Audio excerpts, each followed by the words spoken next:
안녕하세요. 저는 올해 50대 초반의 남자입니다. 오늘은 제가 얼마 전에 겪었던 일에 대해서 말씀드리려고 하는데요. 어디 가서 자랑할 이야기도 아니고 저의 후회되는 과거지만 그래도 이렇게 한번 털어놓고 새 출발을 제대로 하고 싶어서 이렇게 글을 씁니다. 다들 저 같은 일 겪지 않으셨으면 하네요. 저는 평범하게 자라왔습니다. 평범한 가정에서 외동아들로 자랐고 공부도 그럭저럭 했기에 회사도 평범한 회사에 들어갔죠. 그래서 인생이 늘 똑같았습니다. 일어나서 출근하고 퇴근하고 집에 가서 잠에 자는 것 말이죠. 그러다 보니 인생이 너무 무기력하고 삶에 낙이 없는 겁니다. 그때 나이가 30이 넘었었는데 거의 10년 동안 똑같은 회사에서 일을 하니까 너무 질렸어요. 앞으로 몇십 년은 더 그 회사에서 썩어야 하는데 도저히 자신이 없었습니다. 그래서 제가 오래전부터 하고 싶었던 장사를 시작해보려 했죠. 그런데 장사라는 게 맘처럼 쉽지 않잖아요. 당연히 제가 이 말을 꺼내면 주위에서 다 반대하기 일쑤였습니다. 돈도 많이 들고 고생도 많이 한다고 말이죠. 하지만 저는 그런 건 상관없었고 제가 하고 싶은 일 하는 게 목표라고 말하면 주위에서는 다 저를 한심하게 쳐다보면서 하고 싶은 것만 하고 살 순 없어 라고 했죠. 저를 응원해주는 말을 하는 사람은 한 명도 없었고 다 저를 말렸습니다. 그런데 딱 한 명, 저를 응원해주는 친구가 있었어요. 바로 저의 절친 승재라는 친구입니다. 그 친구는 어릴 때부터 동네 친구로 자라와서 중마고우예요. 그러다 보니 서로에 대해 모르는 게 없고 정말 잘 맞았습니다. 승재한테 제가 회사를 관두고 장사를 시작할 것을 고민하고 있다고 하니 승재가 너무 좋은 생각 같다며 당장 해보라고 하더라고요. 옆에서 많이 도와주겠다고 하면서 말이죠. 승재는 제가 옛날부터 틀에 박힌 사무실에서 일하는 것보다 장사를 하면서 사람들도 만나고 활동적인 일을 하는 걸 좋아한다는 것을 알고 있어요. 그래서 장사를 하게 되면 제가 잘할 것 같다며 응원을 많이 해주었습니다. 승재의 조언으로 저는 회사를 그만두었어요. 회사 사람들이 당황스러워하긴 했지만 저는 후회 없이 사직서를 냈습니다. 그리고 저는 고깃집을 운영했어요. 제가 옛날부터 정말 하고 싶었습니다.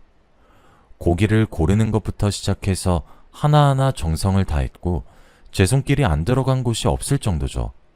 그렇게 장사를 시작했습니다. 그런데 생각외로 장사는 정말 잘 되었어요. 손님들의 입소문을 타서 웨이팅을 할 정도까지 되었으니 말이죠. 그러니 가게도 커지고 직원들의 수도 많아졌습니다.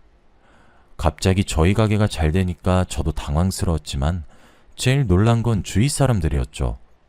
다들 반대를 했는데 이렇게 잘 되는 걸 보니 놀라워하더라고요.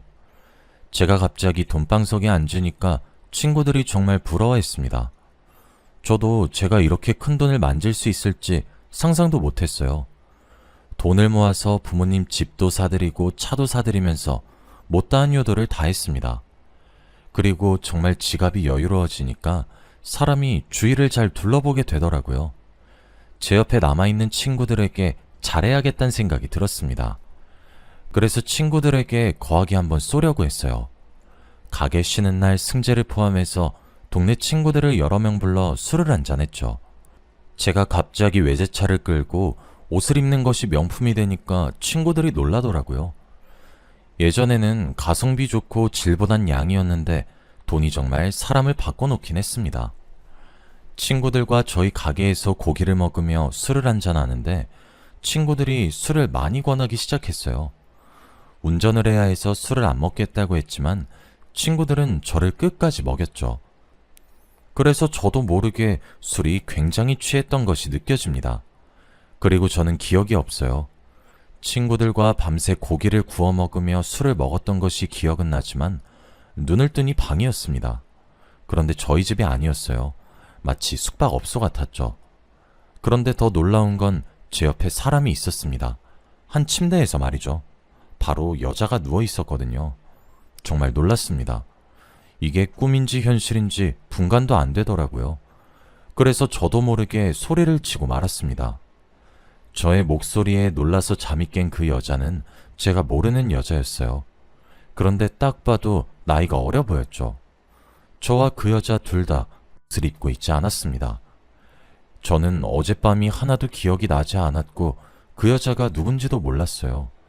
그런데 그 여자는 저한테 어제 기억 안 나세요? 라고 하며 서운해하는 듯이 보였죠.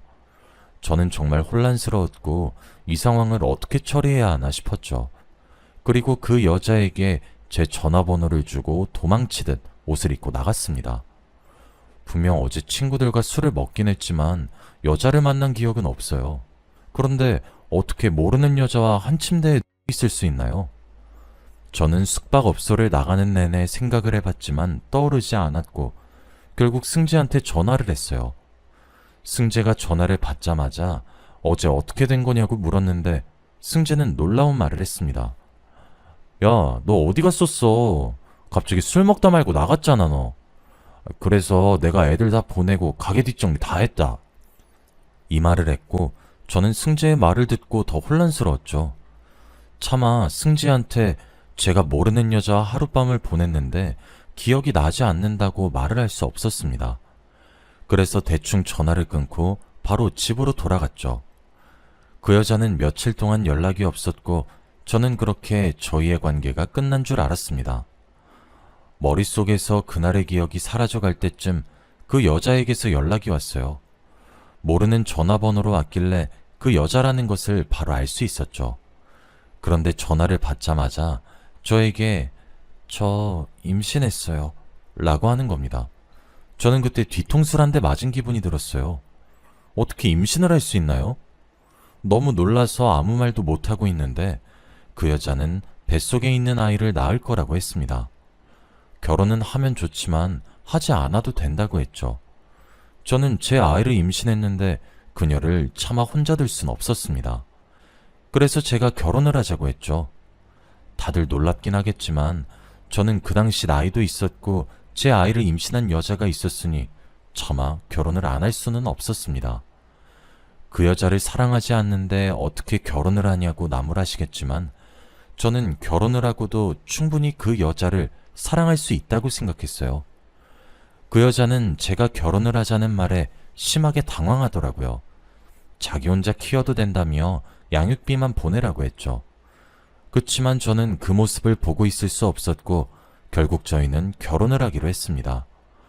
결혼식 없이 바로 혼인신고를 했고 그 여자는 저희 집에 들어와서 살았어요. 혼자 살기에는 큰 집이기도 했고 아이를 낳으면 큰 집이 좋을 것 같았거든요. 처음에는 아내와 단둘이 사는 게 정말 어색했어요. 서로에 대해 전혀 모르기도 하고 나이 차이가 나다 보니까 대화를 하는 게 조금 힘들더라고요. 그런데 역시 같이 자고 같이 일어나서 같이 생활하니까 정이 생기는 것 같았습니다. 제가 그 여자를 좋아하게 된 것이죠. 그렇게 몇 달간 같이 살다 보니까 정말 부부가 된 것 같았습니다. 아내의 배는 점점 더 불러오고 남편으로서 정말 열심히 노력했어요. 아내가 뭐 먹고 싶다고 하면 멀리까지 나가서 사오는 건 기본이었고 절대 움직이지 말라며 아내가 해야 할 일은 전부 다 제가 했죠. 그리고 갖고 싶다는 건 다 사줬습니다. 백화점 가서 명품백을 가지고 싶다고 하면 카드를 주고 일시불로 긁게 하기도 했고 친구들을 만나서 밥을 사겠다고 하면 제가 커피까지 사주고 오라고 했죠. 그만큼 아내를 사랑하기도 했고 아내를 위해서는 정말 다 했습니다. 그런데 아내는 저의 이런 모습을 몰라봐주는 것 같더라고요. 제가 장사를 하다 보니까 가게에 직원을 쓰잖아요. 저희가 사무점까지 있어서 직원 수도 상당히 많습니다. 그런데 제가 직원들과 공적인 이야기를 해도 질투를 해요. 저희 가게가 여직원이 많은 편인데 재고 이야기나 가게 이야기를 해도 의심합니다. 그리고 제가 매장마다 들러서 매니저와 이야기를 해도 2호점 매니저랑 무슨 사이야? 라고 말을 하죠. 저는 오히려 너무 어처구니가 없는 질문이어서 당황을 하면 아내는 그게 제가 찔려서 당황하는 줄 알아요. 아내의 그런 게 너무 답답하기도 하죠. 제가 아무리 해달라는 거 다 해주고 믿음을 줘도 아내는 저를 의심하기 바빴습니다. 매일 퇴근하고 집에 돌아오면 아내의 의심에 시달리니 집에 들어가기도 싫었죠. 그런데 제가 이렇게 스트레스 받는 걸 승재가 어떻게 딱 알았는지 술을 먹자고 하더라고요. 결혼하고 나서 승재와 자주 만나지도 못했는데 오랜만에 이야기도 나누고 싶었습니다. 그래서 집 근처에서 승재를 만나 술을 마시며 고민을 털어놓았어요. 아내가 쓸데없는 의심을 해서 너무 힘들다고 말이죠. 승재는 저의 이야기를 들어주면서 공감도 해주었고 제 편도 들어줬습니다. 휴대폰에는 아내한테 전화가 수십 통이나 왔는데 승재가 받지 말라고 했죠. 재수 씨한테 본때를 보여줘. 이 말을 하면서 일부러 전화를 받지 말라고 했습니다. 집에 들어가면 아내가 화낼 것이 두렵긴 했지만 그래도 승재 말처럼 계속 이렇게 봐주면 안 될 것 같더라고요. 그래서 이번 기회에 정말 본때를 보여주기로 했습니다. 그리고 저는 그 뒤로 승재를 정말 자주 만났어요. 퇴근하고 바로 집에 가던 제가 이제 밤마다 승재를 만났죠. 그렇게 매일 술 먹고 집에 들어가니 아내가 저한테 이제 화도 안 내더라고요. 처음에는 승재가 말한 방법이 효과가 있나 싶었습니다. 의심도 안 하고 화도 안 내니 괜찮은 줄 알았죠. 그런데 그것이 아니었습니다. 그날도 여느 때와 다름없이 승재와 늦게까지 술을 마시고 집에 들어갔어요. 그런데 아내가 저를 붙잡고 울었습니다. 제발 집에 일찍 들어오라고 하면서 말이죠. 뱃속에 있는 아이를 제발 생각해달라고 했습니다. 저는 그 순간 정신이 차려졌어요. 제가 그동안 바보같이 임신한 아내를 혼자 두고 있었던 겁니다. 저는 그날 아내한테 미안하다고 사과를 했고 정말 잘해야겠다고 다짐했어요. 그래서 승재가 불러도 나가지 않았습니다. 아이가 태어나기 전까지 술을 먹지 않겠다고 했죠. 승재는 여자한테 잡혀 산다며 놀리기도 하고 그냥 나오라며 화도 내기도 했지만 저는 아랑곳하지 않았어요. 원래 승재가 그런 사람이 아닌데 요즘 따라 정말 많이 예민하다고 느꼈죠. 왠지 모르게 저한테 서운한 것이 있는 것처럼 보였습니다. 그리고 아내는 배가 많이 나왔고 이제 곧 출산이 다가왔습니다. 출산하기 전에 아내한테 서프라이즈를 해주고 싶었어요. 그래서 퇴근을 평소보다 일찍 해서 집 가는 길에 꽃다발을 사들고 집으로 몰래 갔습니다. 이 시간이면 아내는 쉬고 있거나 저녁 준비를 할 시간이었죠. 집에 도착해 현관문을 열었는데 다른 남자의 신발이 있었습니다. 그리고 거실 쪽으로 걸어가는데 대화 소리가 들리더라고요. 도대체 어떤 남자와 저희 집에 있나 싶어 다가가 대화 내용을 듣는데 저는 그 자리에서 꽃다발을 떨어뜨리고 말았습니다. 그 남자는 제 아내에게 화를 내면서 언제까지 숨겨야 해? 나 더 이상은 못 참아. 조금만 기다리라며. 걔 돈만 가지고 바로 헤어진다며? 라고 했고 제 아내는 그 남자를 달래면서 조금만 기다려줘. 이번 주 안에 갈라설 거야. 이미 내가 다른 여자 생겼다고 의심한 척해서 이혼하자고 하면 위자료 잔뜩 주고 이혼할 거야. 이 아이는 꼭 당신이랑 키울게. 이 아이 당신 아이잖아. 라고 했죠. 저는 그게 무슨 말인가 싶었고 더 놀라운 건 그 남자의 얼굴을 보고 나서입니다. 바로 그 남자는 제 절친인 승재였거든요. 저는 두 사람이 도대체 무슨 관계인가 싶었습니다. 그리고 아내의 뱃속에 있는 아이가 바로 승재의 아이라뇨. 저는 머릿속이 너무 혼란스러웠고 말문이 턱 막혔습니다. 꽃다발이 떨어지는 소리를 듣고 두 사람은 저를 쳐다봤죠. 그리고 저희 셋은 정적이 흘렀어요. 그러다가 한 1분이 지나고 저는 승재에게 성큼성큼 다가가 주먹질을 했습니다. 승재는 양심은 있는 건지 제 주먹질에 맞고만 있었죠. 아내는 소리를 지르며 그만하라고 울고 있었습니다. 저는 겨우겨우 진정을 해서 두 사람의 이야기를 들었어요. 얼굴이 피투성이가 된 승재는 말을 할 수 없었고 아내가 구구절절 말을 하기 시작했습니다. 눈물을 흘리면서 말을 하는데 그 모습도 꼴보기 싫더라고요. 두 사람은 저와 아내가 숙박업소에서 만나기 전부터 연인 사이였다고 합니다. 그런데 제가 장사가 잘 되고 돈을 많이 벌게 되니까 승재가 저에게 술을 많이 먹여서 자신의 여자친구와 저를 재운 것이죠. 그날 밤에는 아무 일도 안 일어났었고 저는 새벽 내내 혼자 숙박업소에서 잤고 아내는 아침에 제 옆에 눕기만 했던 거죠. 그리고 임신했다고 거짓말을 하고 양육비를 받으려 했던 건데 제가 결혼까지 하자고 할 줄은 몰랐대요. 그래서 제가 결혼하자고 했을 때 아내가 당황을 했던 것이죠. 바로 이혼을 하려고 했는데 제가 돈을 많이 쓰게 해주고 부유한 인생을 살게 되니까 아내가 쉽게 이혼을 하지 못했다고 합니다. 승재는 저만큼 못해주니 말이죠. 그래서 계속 미루다가 이제 출산이 다가와서 정말 이혼을 하려고 했는데 그 전에 저에게 들킨 것이죠. 두 사람의 이야기를 듣는 내내 화가 나서 미치는 줄 알았습니다. 두 손이 벌벌 떨리고 정말 이게 꿈인지 생신지 모르겠더라고요. 승재는 얼굴이 퉁퉁 부은 채로 저에게 말했습니다.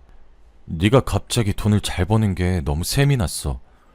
그래서 네가 우리한테 속고 있는 게 고소하긴 했는데 여자친구가 이렇게 네 돈을 좋아할 줄은 상상도 못했다. 저는 몇십 년 친구인 승재가 저를 질투할 줄은 상상도 못했어요. 항상 제 옆에서 응원을 해주고 좋은 말만 해주던 친구인데 어떻게 이런 생각을 할 수 있나요? 저는 그 말을 듣고 너무 배신감을 느꼈고 또 때리려고 한 걸 꾹 참았습니다. 그리고 저는 뒤도 안 돌아보고 이혼했어요. 두 사람은 합의 이혼을 하자고 했고 위자료도 없이 끝냈죠. 그 여자는 저에게 미안하다는 말 한마디도 없더라고요. 마음 같아서는 소송을 하고 싶었지만 꾹 참았습니다. 소송을 하면 자주 만나야 하는데 그것조차 싫었거든요. 그리고 승재와 저의 인연도 끝이 났습니다. 평생의 절친이라고 생각했는데 그건 저만의 착각이었나 봅니다. 승재와 그 여자는 둘이서 어딘가로 떠났어요. 어디로 간지 아무도 모릅니다. 친구들도 승재와 저의 이야기를 듣고 정말 많이 놀랐어요. 다들 승재가 원래 어떤 이미지를 가지고 있는 사람인지 다 아니까 믿기지 않는다고 하더라고요. 저도 아직도 그 일이 정말 꿈만 같습니다. 그 일이 있고 나서 정말 많이 힘들었어요. 제가 사람들한테 이렇게 된통 당했다고 생각하니 일이 손에 안 잡히더라고요. 사람도 잘 못 믿게 되었죠. 그 여자는 원래 그런 사람이었다고 쳐도 어떻게 승재가 저한테 그럴 수 있나요? 제 평생의 중마고우인데 말입니다. 저는 어떻게든 그 상처를 치유하기 위해 더 열심히 일에 열중했어요. 확실히 시간이 약이란 말이 괜히 있는 게 아니었습니다. 출근도 빨리 하고 퇴근은 늦게 하면서 다른 생각이 들지 않게끔 살았어요. 일도 열심히 하고 시간이 많이 지나다 보니 점차 잊혀지긴 하더군요.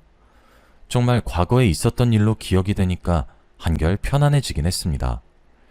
그 일이 있고 몇 달이 지난 후 승재가 전화가 왔어요. 저와 인연을 끊고 한 번도 연락이 없던 앤데 갑자기 전화가 와서 너무 놀랐죠. 혹시 잘 사는 걸 자랑하려고 전화한 건가 싶어 전화를 받았는데 승재는 울고 있었습니다. 목소리를 들어보니 술을 한잔 한 것 같았죠. 저에게 미안해, 미안하다. 내가 다 잘못했다. 내가 죽을 죄를 지었어. 라며 사과를 하고 있었어요. 이게 무슨 말인가 싶어 아무 말도 못하고 있는데 승재가 충격적인 말을 했습니다. 바로 그 여자 배에 있던 아기가 자기 아이가 아니라고 하더라고요. 저는 그 말을 듣고 정말 충격을 받았습니다. 승재의 말에 의하면 그 여자와 사귀었을 때 그 여자가 바람을 피운 것 같다고 해요. 그래서 생긴 아이고 마침 타이밍도 비슷해서 헷갈렸다고 합니다. 또 놀라운 건 그 여자도 아이 아빠를 모른대요. 그 말만 들어도 그 여자가 얼마나 질 나쁜 여자인 줄 아시겠죠? 승재는 울면서 저에게 털어놓았고 저는 솔직히 통쾌했습니다. 중마고우보다 여자가 더 먼저였던 승재가 결국 이런 최후를 맞았으니 고소했죠. 저한테 씻을 수 없는 상처를 남긴 죗값이라고 생각하려 했습니다. 승재는 저에게 죄 짓고 사니까 이렇게 결국은 돌아오네 라며 쓸쓸한 말을 했죠. 그리고 저는 전화를 끊고 기분이 좋아졌어요. 그날따라 일도 잘 풀리고 손님도 많아서 행복하더라고요. 그 이후로 저는 장사가 더 잘 됐습니다. 이제는 다른 사람한테 물려줘야 할 때가 온 것 같아요. 이제부터는 저를 위한 삶을 살아보려 합니다. 여러분들도 남들 배신하지 말고 착하게 살길 바래요. 저는 이 일이 있고 나서 더 착해지려고 합니다. 다들 들어주셔서 감사해요. 저희 이야기